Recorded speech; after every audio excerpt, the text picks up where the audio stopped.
तो जदि कौन से प्रकार किसी बहाना बजकर पाकिस्तान रिटालिएट करे ताहले तार परिणाम भोग एवं भारत बोध हुए यही मनस्थ करी 1971 भली गोटे बड़ सबक शिखेब 1971 जितेबाला पाकिस्तान ये मिस एडभेंचर करता पाकिस्तान को द्विखंड कर देता भारत से आपणकर बांग्लादेश सृष्टि होता गोटे पटे पाकिस्तान रहीगला आ गोटे पटे गोटे नुआ देश सृष्टि है सेटा पाकिस्तान। तो बर्तमान जदि मिस एडभेंचर करे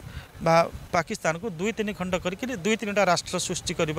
क्षमता रखुची भारत। बालूचिस्तान समेत आउ गोटे 2टा प्रदेश भी सेठी निजक स्वाधीन घोषणा कर संभावना रही। प्रथमतः भारतर नागरिक हिसाब से आम कहवा जय हिंद जय जवान। तो गत काली भारतर जवान माने जो तांकर ताकत देखते जो पराक्रम देखते 100 सालुट। गोटे कथा कहवा जे ऑपरेशन सिंदूर माध्यम रे भारतर माने जो गोटे माने सैन्य बाहिनी जो भली भाव सीजर प्रिसिशन अटैक कले आपणकर पाकिस्तान जाइए यहाँ गोटे अभूतपूर्व थिला। अतीत आपणकर उरी अटैक पर आपणकर पुलवामा अटैक पर एयर स्ट्राइक होता सर्जिकल स्ट्राइक होता गत कालीर जो अटैकटा यहाँ सबुठ बड़ धरणर थिला एवं 9टी ठिकाना उग्रपंथी मानकर 9टी ठिकाना उपर 9टी प्रतिष्ठा 9 जगह भारतर नाभी आर्मी एवं एयरफोर्स मिलित सेठी आक्रमण करते एवं से जो अड्डा गुड़ाक पूरा ध्वस्त विध्वस्त कर देते। तो आमर राफाले सुखोई विमान सक्सेसफुली जो वारहेड कहते अर्थात आपणकर मारणास्त्र माने जहाँ को कहती बछा बछा मारणास्त्र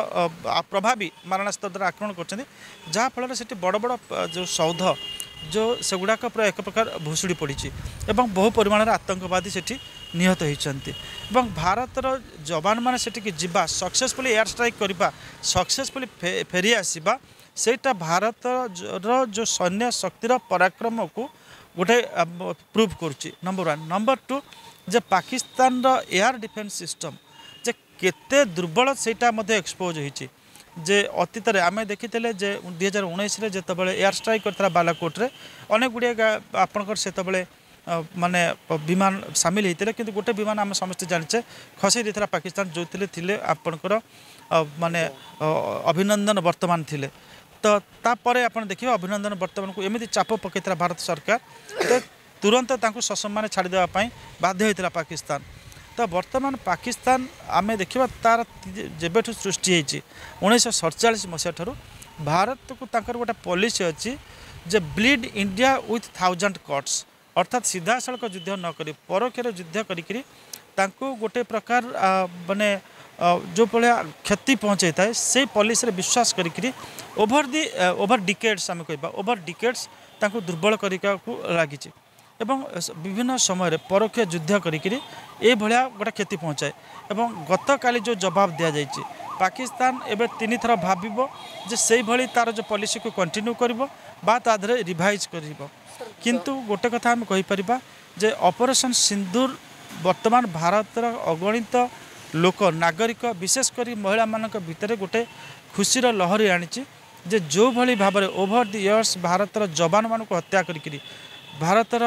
निरीह नागरिक मान हत्या करी पाकिस्तान जो पिशाचर हस हसुला आज भारतर लोक मैंने से हस हसुँच जे तमें आमर महिला मानकर मथारुटी सिंदूर लिभई दूल आमे तार जवाबी हमला करूँ एवं तार गोटे मधुर प्रतिशोध नहीं पारू एवं से प्रतिशोध नहीं जदि पाकिस्तान बर्तमान किसी मिस एडभेंचर करे भारत पूरा रेडी होकर रही जे तार प्रति जवाब करने एवं एक कथा भी लगुच जे भारत बर्तमान गोटे फुल स्केल वार पाई यहाँ आम कहीपर गोटे आपणकर जो गत काली जो स्ट्राइक करा जायछि ताकू 3टी शब्द वर्णना करुच्ची सेना जे it was focused it was measured it was आपणकर नॉन एस्कुलेटरी ए 3टा कह अर्थात जो जगह पर आक्रमण करने कथा से पूरा केन्द्रित भाव में यहाँ से जगह अटक कर मेजर्ड पूरा माप चुपी कर नॉन एस्कुलेटरी अर्थात एमती जगार आक्रमण कराए जोटा पाकिस्तान कह जे मो सिविलियन को मारिदेचु कि मोर डिफेन्स सिस्टम उपर अटैक करूँ तेणुक India has every right to destroy the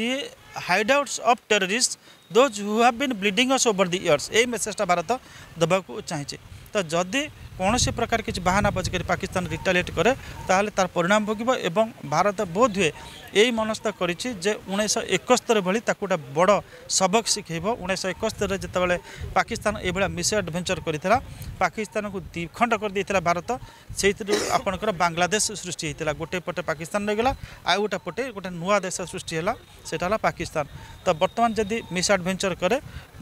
Pakistan को 2-3 खंड करके 2-3टा राष्ट्र सृष्टि कर क्षमता रखुची भारत बालूचिस्तान समेत आउ गोटे 2टा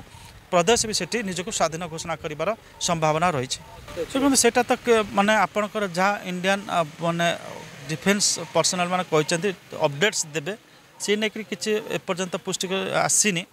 किंतु मौलाना मासूद आजहर एवं आपणकर जैश ई मोहम्मद जी रही हफिज सईद ये जड़े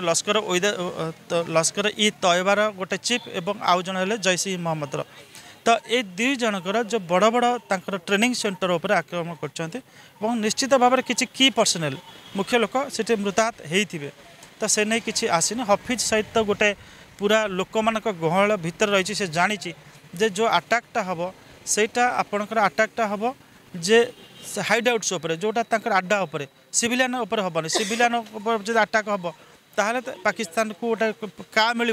जे आम सिविलियन को हत्या कर बेसामरिक नागरिक को हत्या कर हत्या करूँ तेणुक कौन सी माने सुजोग न देवाई इंडियन आर्मी को से लुचिक रही जो बेसी लोक अच्छा महिला मैंने अच्छा शिशु मैंने अच्छा भितर से लुचिक अच्छे तो एमती भी आज जहाँ देखुचु माने एमती भी खबर आसूँ समय पाइले जमती अबोटाबाद अमेरिका आसिक मारी हत्या कर ओसामा बिन लाडेन को सेमती केतबले भी आप आश्चर्य हबार ना यदि Bharat if carries similar kind of operation and kills Jaish e Mohammed chief मौलाना आपणकर हफिज सईद एवं लश्कर ई तयबा चीफ जे रही मौलाना मासूद आजहर तो से समय बेसी डेरी नहीं भारत से पराक्रम अच्छी India can carry out those kind of surgical strike.